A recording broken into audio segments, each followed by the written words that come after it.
Take me back. Now she take we see.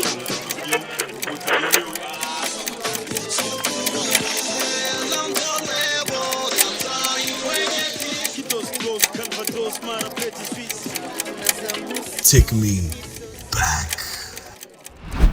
igituma ndirimba ikintera gutwenga nuko mfisa mahoro aratangwa n'isi. Amahoro mwese, nitwa Apotre Apollinaire Habonimana. Nashaka kubaha ikaze muri iki kiganiro, ndabatera inkuru ku bijyanye n'indirimbo mugiye kubona. Kaze. Take me back. Inkuru rero y'indirimbo, indirimbo yose igira aho ivuye. Indirimbo ivuga ngo igituma ndirimba. Burya hari igihe abantu baririmba batazi igituma baririmba. Nkuko muzi ubuzima umuntu wese abamwo muri iyi si, n'ubuzima buhura kabisa n'ibintu byinshi. Mu gisagara tubyita ibisanga, ibihuhusi. Ugasanga by'ukuri hari ahantu ushika ukavuga uti okay, ibi ndimwo ni biki, kubera iki ndi muri ubu buzima. Nk'umuntu w'Imana rero, indirimbo nyinshi nanditse, imwe yose irafise inkuru, iraba contexte, ibihe narimwo, inspiration, ko guhumekerwa nagenda ronka. Iyi ndirimbo rero igituma ndirimba, nisanze ntegerezwa gutora neza nk'umuntu w'Imana, nisanze ahantu ntegerezwa kuvuga neza igituma nkora ivyo nkora, na cane cane muri uwo mwanya nari ndimo. Nca ndicara rero umwana w'abahungu, nsanga ndiko ndandika niyumvira ti igituma ndirimba, ikintera gutwenga, igituma mfise aya mahoro, mbega nuko mfise ibifaranga byinshi, mbega nuko mvuka mu muryango w'abantu kabisa bashoboye ubuzima, mbega nuko ibindaba n'ibinyerekeye byose biri ku murongo bitonze neza. Nsanga igituma ndirimba, igituma mpimbaza Imana, si ntibihagaze kuri na kimwe muri ibyo bintu byose.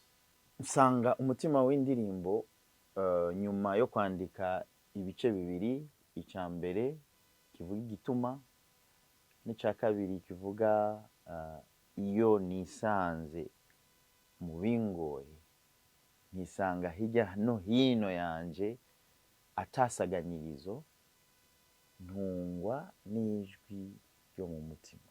Burya umuntu wese yaremwe n'Imana yategerezwa kumenya iki kintu, kuko kirakomeye.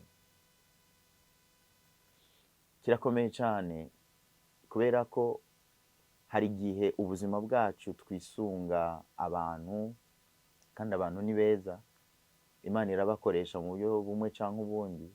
Ariko iyo abantu babaye bahindutse impamvu zo kwibagira Imana, ko ariyo ifasha ubuzima bwawe mu maboko, burya urashobora kugira ingorane. Nsanga rero hari andi majambo ariko aradudubiza muri jewe, nko gukonfesa, nko kwatura, kuvuga, kwamamaza icyo Imana iri kuri jewe n'icyo ndi ku Mana. Nsanga nanditse rero amajambo ngo ndi uwiwe, nawe n'uwanje, aranzi nanje ndamuzi. Kubimenya rero, uko ndushaho kubimenya bigacika ukuri, bigacika principe bihinduka ubuzima. Ubuzima rero buca butangura kuryoha. Indirimbo mba ndahejeje numva nsubiyemwo gusoma ayo majambo, numva message nahumekewe n'Imana irakwiye, numva indirimbo irabonetse, nca ntangura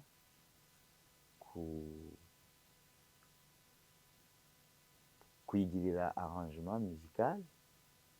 Kandi igitangaje kuri iyi ndirimbo, hari igihe mu kwandika ndonka amajambo gusa yonyene, ata muziki urimo, ata melody. Ikintu kidasanzwe kuri iyi ndirimbo nuko indirimbo nayironkanye inspiration yaziriye icyarimwe, amajambo, melody n'amakoro. Basi hageze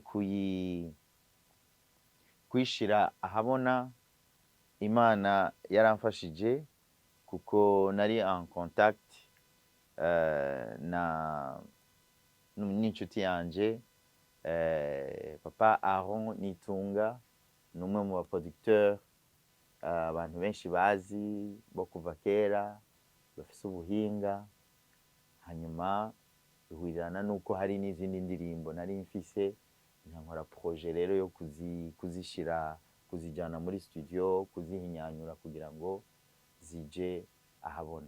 Icyantangaje igihe iyi ndirimbo isohoka nuko nari nzi ngo ni message yanje, nari nzi ngo hari ikintu naganiriye n'Imana nkeneye ko abantu bamenya,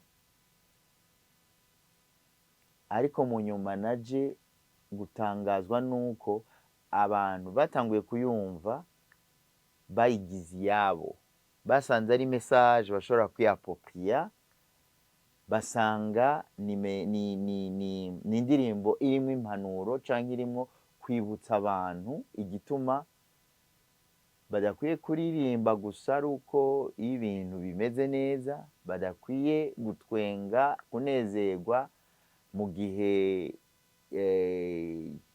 ibintu bisa n'ibitonze ku murongo gusa, ariko kuririmba, kunezerwa ni choix umuntu agira. Take me back. Ubu tugira turabe clip y'iyi ndirimbo mpejeje kubabwira amakuru yayo. Kaze.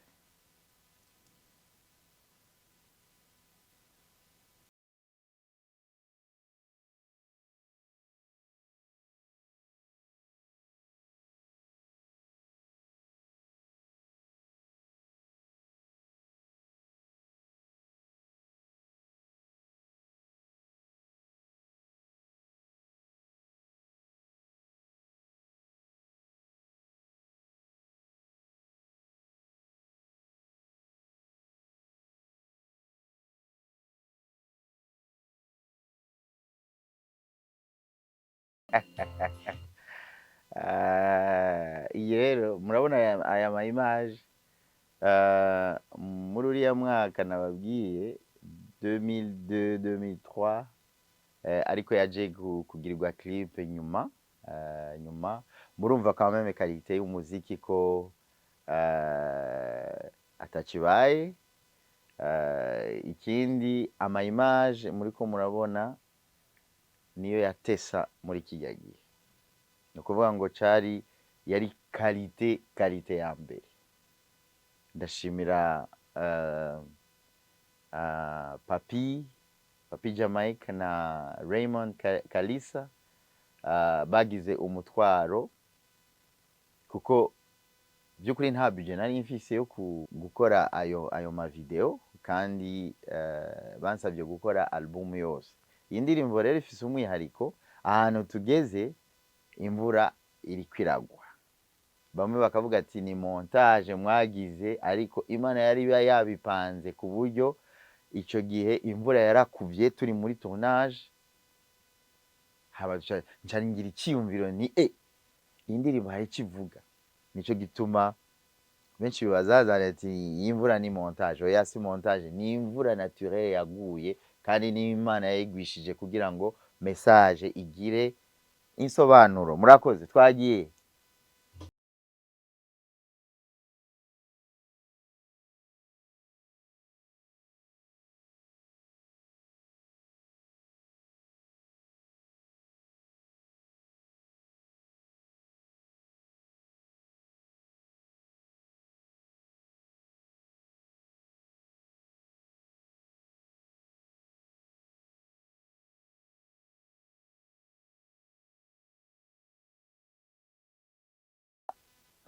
Uyu munsi ubuhinga scenario urashobora kuvuga uti yaba iyi ndirimbo yagiriwe tournage muri iki gihe hari ibintu bitari kujamo, ariko usubiye inyuma hariya take me back nico kiganiro turimo byari ibintu bikomeye cyane. Aha twaratoye amakuba, aha kwideplasa, kuja mu misozi, kuja campus kiriri hariya, tukurira muri etage, sinzi ingene twabigenje, nimba twaciye ku ngazi kugira dushike hejuru hariya. Hari abantu mudashobora kubona neza ahantu twari, ariko hajya twari hejuru cyane. Campus ni kiriri, ego campus kiriri hariya ku musozi hariya, twaduze hejuru ku magorofa hariya, sinzi n'ingene twahashitse. Ariko rero nibaza ko Imana yari yatwambitse amababa. Reka turabe ikindi kintu gikurikira ngaha.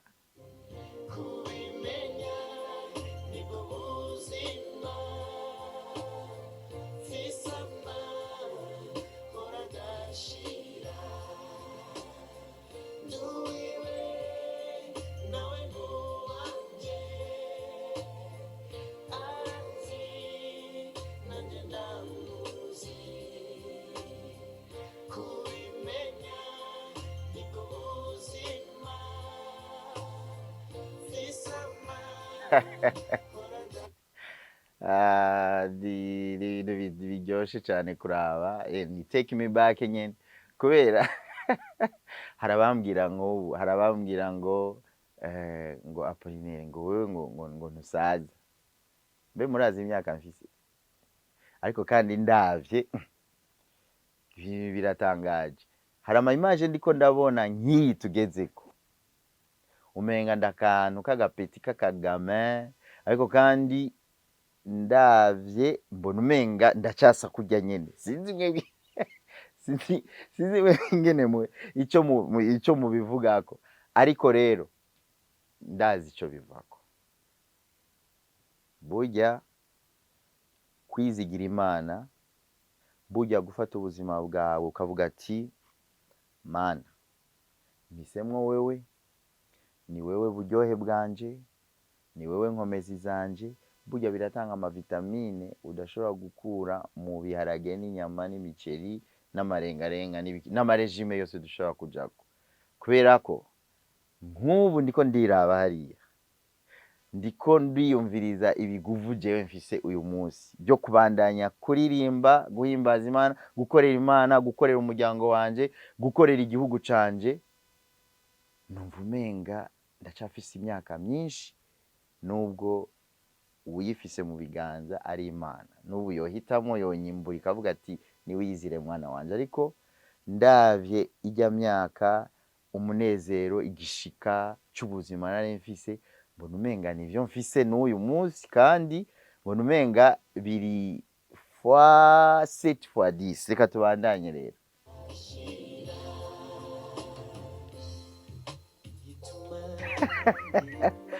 Kajya kantu gajiye kuba, mwari bwabone kamwe ku myaka yanje nari mfise hajya, sinategerezwa kuja kurirya, nimba ari balansoire bacita gute, murazi ngene bacita. Ntitwagiye muri jardin public tugiye kurondera kijya kintu, twari tugiye kurondera nature, ariko nkubitiza ijisho kwijya kintu, ndavuga nti indirimbo iravuga ikintu c'umunezero n'iki no kuba taco ninona. Reka nduge kuri kiya kintu nce nserereka, hanyuma abariko barafata ama image baramenya ico babikoze, kandi mu nyuma muri montage basanze kajya kantu gakenewe. None ntimwakabonye? Tubandanye. Aba badamu rero, abadamu n'abantu badasanzwe muri iyi clip, abantu badasanzwe. Murabona mama Julie, murabona mama Betty, n'abantu vraiment bari support idasanzwe muri team, muri Shemeza Music, kandi n'abantu bari bafise umwete cyane, baririmba neza, n'ubu baracaririmba, kandi bari flexible, bose bari bubatse à l'époque. Jewe nije ntari bwubake, nari umujene, nari umulidere wabo, ariko kandi nk'ubu ndabaravye nca nibuka kiriya gihe. Mana yanje, Imana ibahezagiye.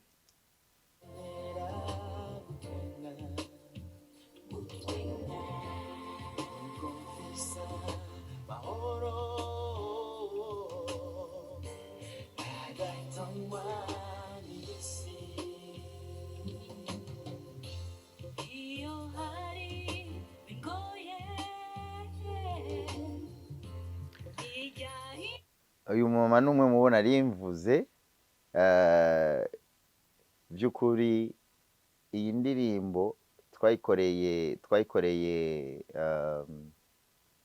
mu Rwanda, kuko aho niyo yarari, niyo yabaye, niyo yakorera ibikorwa. Nk'ubu nce nibuka ingene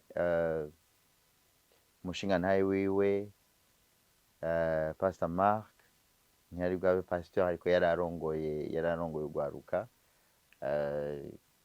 yamuhaye uruhusha tukajana, kuko nawe yari umwe mu bashigikira ibikorwa byanje.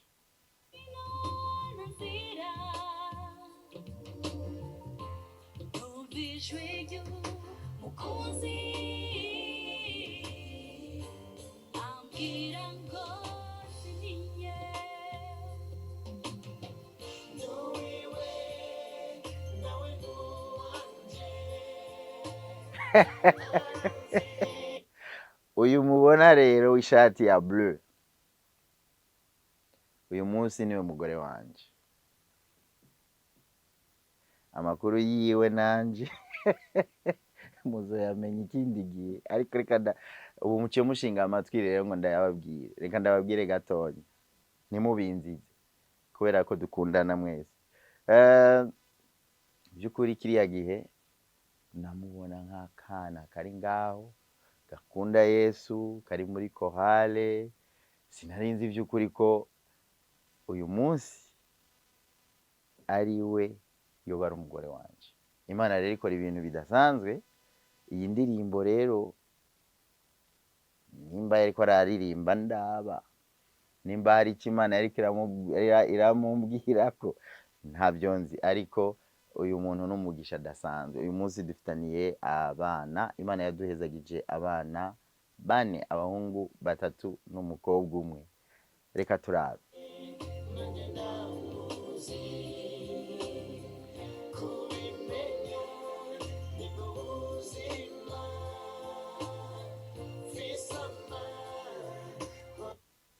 Hari umuntu mwejeje kubona yitwa David, ishati nimba ari we yarayambaye, nimba ariyo yari imwambaye, ntabyo nzi, ariko binyibutsa ibi bidasanzwe yariko ariga. Uyu munsi abantu bose bamuzi nk'umuntu ariko akoreshwa n'Imana ibintu bidasanzwe muri iki gikorwa c'indirimbo mpimbazamana. Murabona hariya mumubona aracari akana pe, ariko uko mumubona hajya n'umwana nari namaze kubonamwo umwete,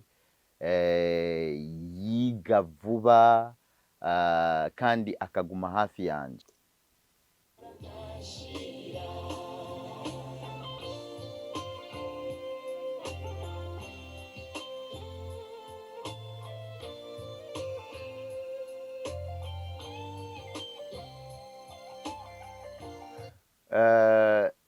Sawa ntacyo.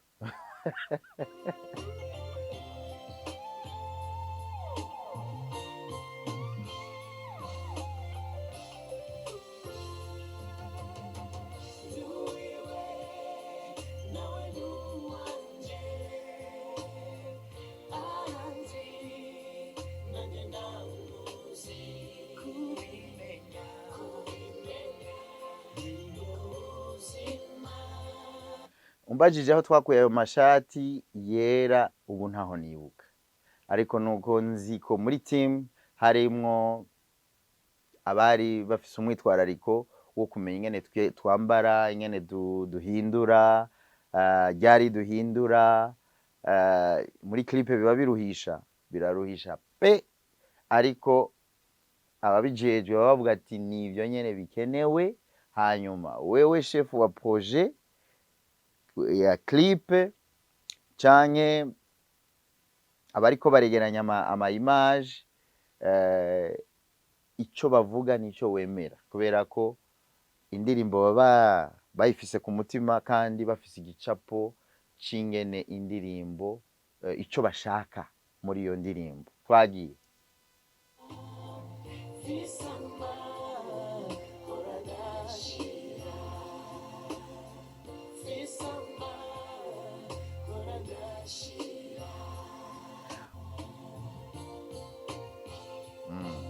Murakoze. Take me back. Okay, kaze rero uyu n'umwanya wo kubasomera commentaire kuri YouTube zagizwe kubw'iyi ndirimbo. Umwe yaranditse avuga ngo it's a blessing to see what God is doing in Burundi. This is a witness. Mfise amahoro adashira. May God continue to raise the worship in our countries. We are praying for the country and blah blah blah. Okay, yindi commentaire ni I love this classic song because it gives me hope in life.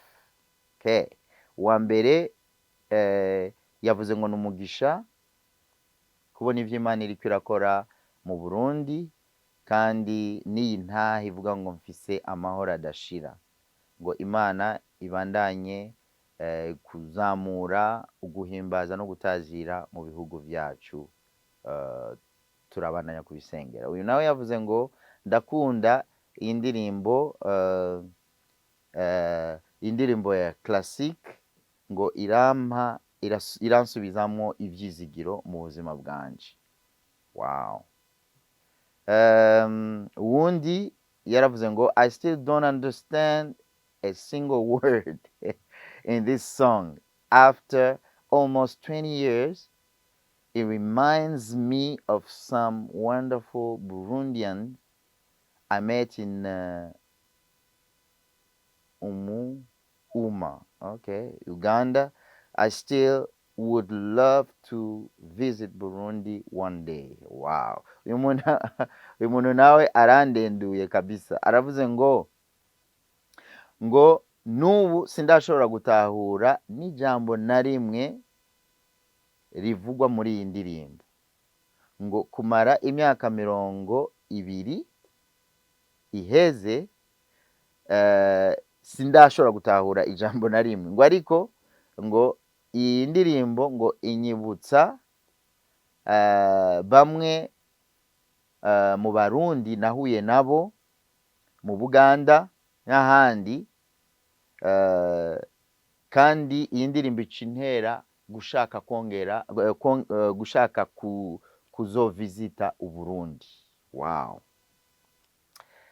Uwundi aravuga ati I love this song very much.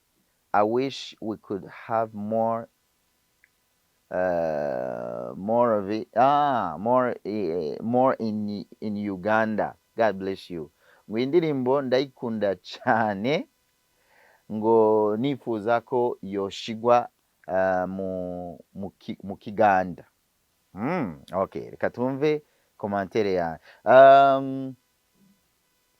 Indirimbo vuba cyane igiye gushigwa, ndamaze kwishira mu Giswahili, hari uwagerageje kwishira mu Congereza, ariko peut-être izoja no mu Kiganda. Why not?